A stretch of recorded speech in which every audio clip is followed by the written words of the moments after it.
Selamat pagi, selamat siang, dan selamat malam Ibu Novi.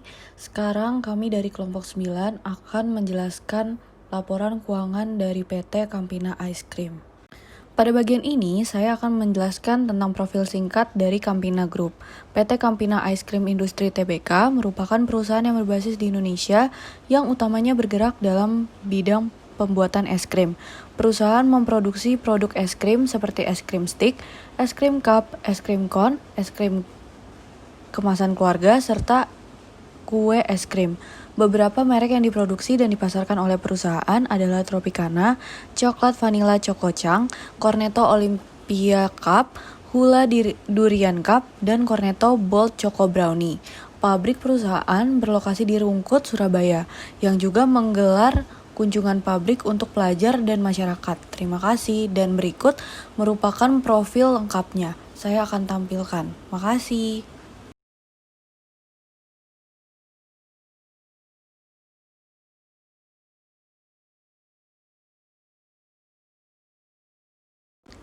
Selanjutnya, saya akan menjelaskan tentang laporan keuangan. Laporan keuangan yang saya akan tampilkan di slide berikut adalah Statement of Financial Position, Statement of Profit or Loss and Other Comprehensive Income, Statement of Change in Equity, dan Statement of Cash Flow. Berikut saya akan tampilkan. Terima kasih.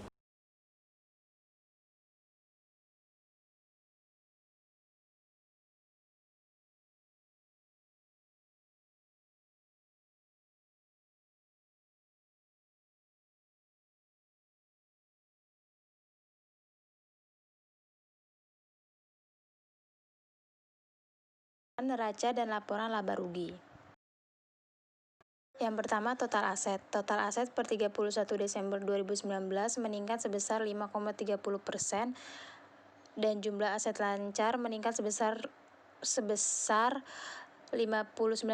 miliar atau 8,91% dari 664,7 miliar di tahun 2018 menjadi 723,9 miliar di tahun 2019. Jumlah aset tidak lancar menurun sebesar 1,77% dari 339,6 miliar di tahun 2018 menjadi 333,6 miliar di tahun 2019.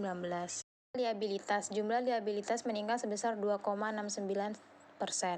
Peningkatan ini terutama karena dari adanya peningkatan jumlah liabilitas tidak lancar dari 57,5 miliar di tahun 2018 menjadi 64,8 miliar di tahun 2019 atau meningkat sebesar 12,70%.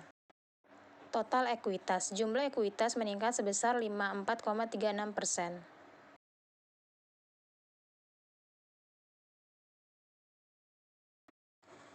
Arus kas dibagi menjadi 3. Yang pertama, kas bersih diperoleh dari aktivitas operasi, kas bersih digunakan untuk aktivitas investasi, dan kas bersih digunakan untuk aktivitas pendanaan.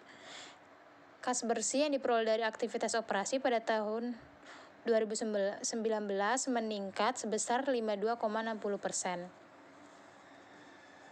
Peningkatan kas bersih dari aktivitas operasi berasal dari kenaikan penerimaan kas operasional sebesar 40 miliar dari 127 miliar menjadi 167 miliar. Yang kedua, kas bersih yang digunakan dalam aktivitas investasi meningkat sebesar 10,51% di tahun 2019. Meningkatnya kas bersih untuk aktivitas investasi utamanya berasal dari peningkatan pembayaran dividen sebesar 41,24% dari 17,7 miliar di tahun 2018 menjadi 25,0 miliar di tahun 2019. Kas bersih yang digunakan dalam aktivitas pendanaan. Di tahun 2019 tidak ada kas bersih yang digunakan untuk aktivitas pendanaan. Di sini ada pendapatan usaha. Pendapatan usaha meningkat sebesar 7,05% dari 961,1 miliar di tahun 2018 menjadi 1.028,9 miliar di tahun 2019. Seluruh pendapatan perseroan diperoleh dari penjualan es krim impulse dan in-home atau family pack yang dilakukan di dalam negeri.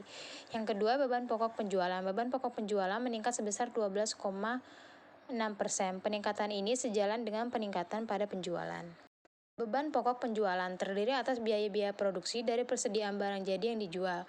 Biaya-biaya pokok yang dibebankan dalam proses produksi adalah biaya pemakaian bahan baku, upah langsung, dan tak langsung, yang antara lain terdiri atas biaya-biaya yang berkaitan dengan penyusutan aset tetap, biaya sewa aset, biaya listrik dan energi, biaya pemeliharaan dan perbaikan pemakaian suku cadang, dan bahan pembantu. Beban usaha meningkat sebesar 3,99% dari 495,7 miliar di tahun 2018 menjadi 515,5 miliar di tahun 2019. Beban operasional lainnya menurun sebesar 80,67% dari 11,9 miliar di tahun 2018 menjadi 2,3 miliar di tahun 2019. Beban penjualan meningkat sebesar 24,80%. Beban penjualan terdiri dari beban atau biaya yang dikeluarkan sehubungan dengan kegiatan operasional di bidang distribusi dan penjualan seperti biaya promosi, angkutan, periklanan, suplai kebutuhan, dan sarana pemasaran. Beban umum dan administrasi turun sebesar 4,96%. Beban umum dan administrasi adalah beban yang dikeluarkan sehubungan dengan beban usaha umum yang secara langsung berhubungan dengan operasi umum dan administrasi perusahaan secara keseluruhan, baik di kantor pusat maupun kantor perwakilan. Pertumbuhan laba itu ada 4 bagian. Yang pertama, penjualan bersih meningkat sebesar 7,05%. Yang kedua, laba kotor meningkat sebesar 3,77%. Yang ketiga, laba dari usaha meningkat sebesar 4,72%. Dan yang keempat, laba bersih setelah pajak meningkat sebesar 24,07%. Total pendapatan semuanya yang di atas itu, komprehensif tahun berjalan meningkat sebesar 15,03%. Ada 5 kelompok rasio.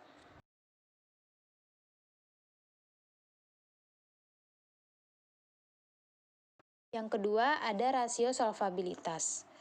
Yang pertama itu debt equity ratio atau yang biasa disebut dengan DER.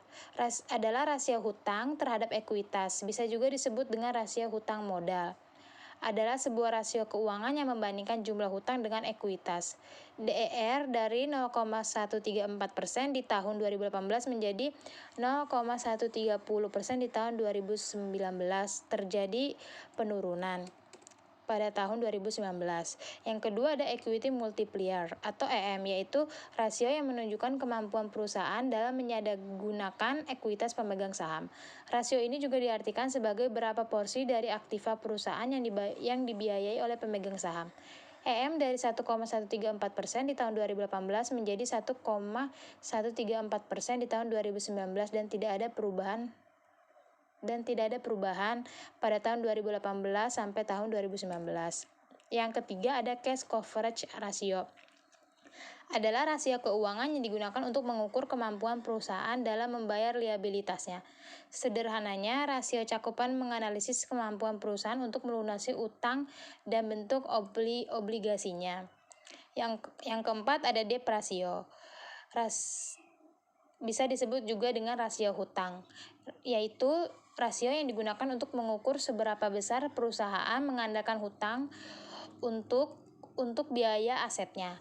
Rasio hutang ini dapat menunjukkan proporsi hutang perusahaan terhadap total aset yang dimilikinya. Debt ratio pada tahun 2018 dan 2019 menjadi 0,1% dan tidak ada peningkatan maupun penurunan dari rasio tersebut. Ketiga ada rasio efisiensi. Mencakup yang pertama inventory turnover atau perputaran persediaan dihitung untuk melihat apakah suatu bisnis memiliki inventaris yang berlebih jika dibanding dengan tingkat penjualannya. Maka rasio perputaran persediaan adalah rasio efisiensi yang menunjukkan seberapa efektif persediaan dikelola dengan membandingkan harga pokok penjualan dengan persediaan rata-rata untuk satu periode. Inventory turnover dari 62,9% pada tahun 2018 menjadi 60,8% pada tahun 2019. Terjadi penurunan pada tahun 2019.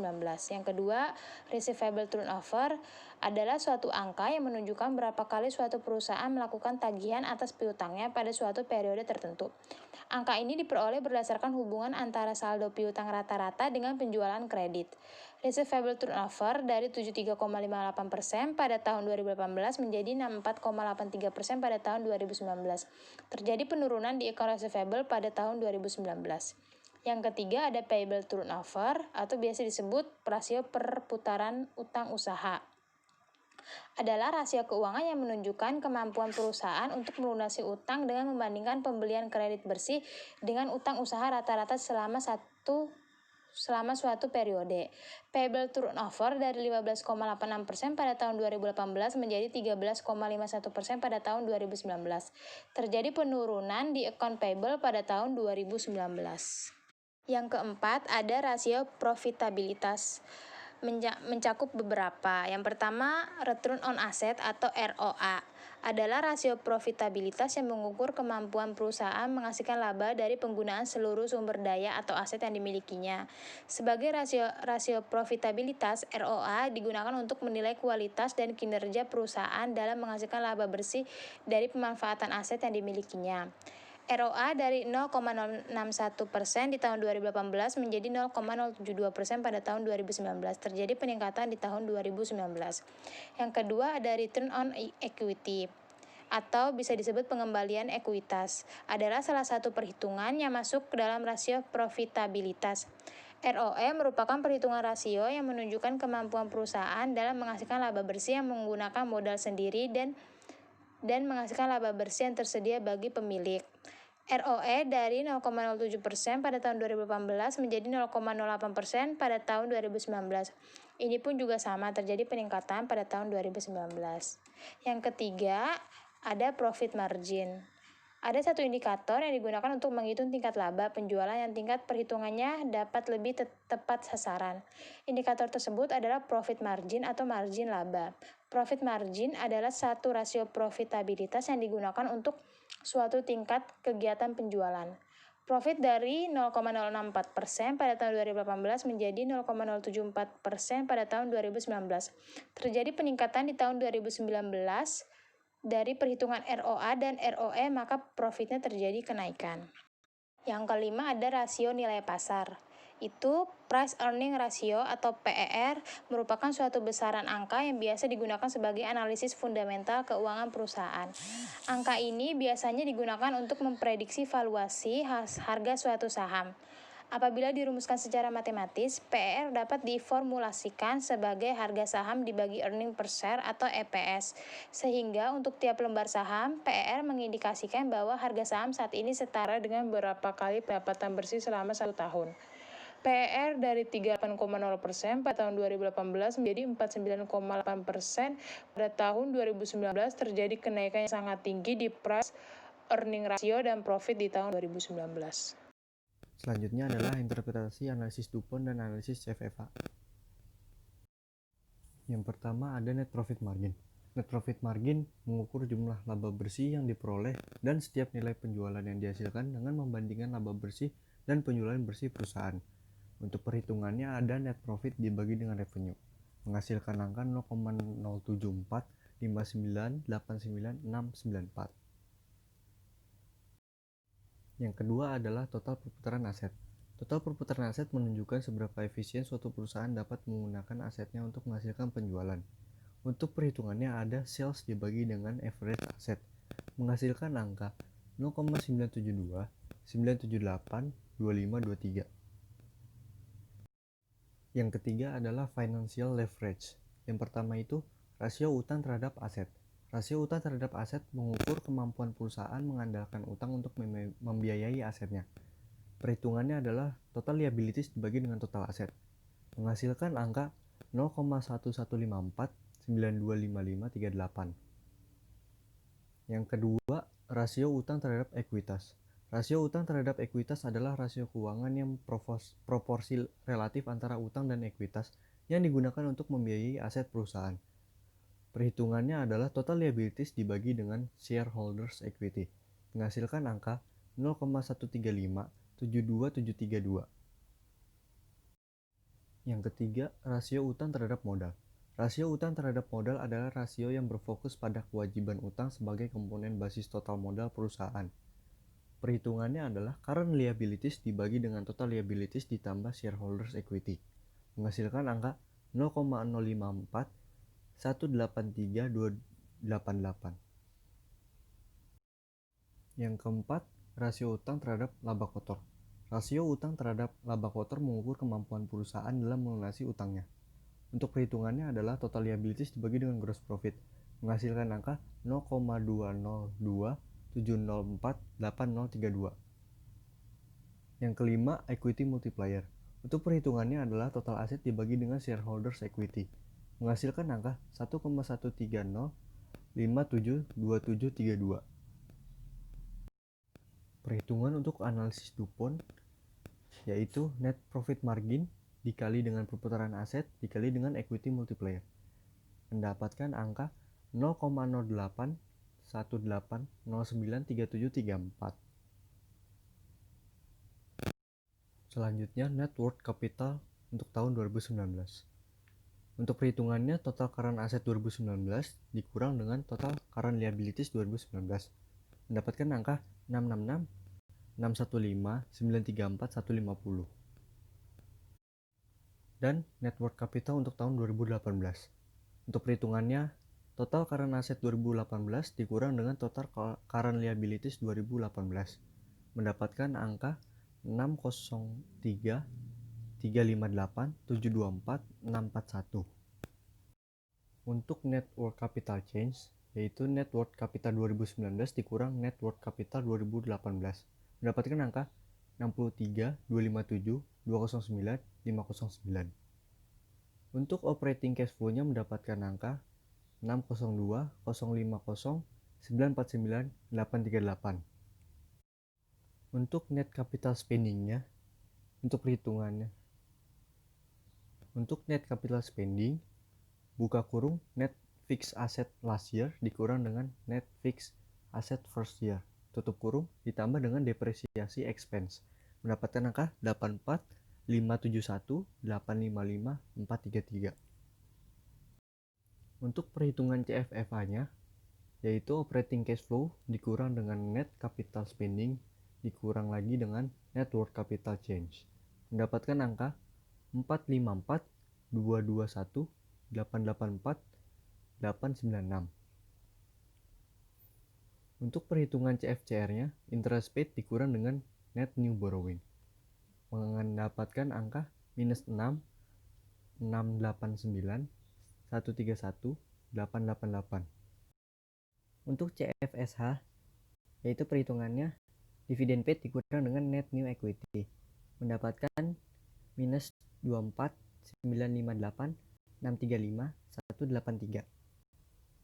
Dan untuk CFFA-nya, CFCR ditambah dengan CFSH, mendapatkan angka minus 31,647,767,071.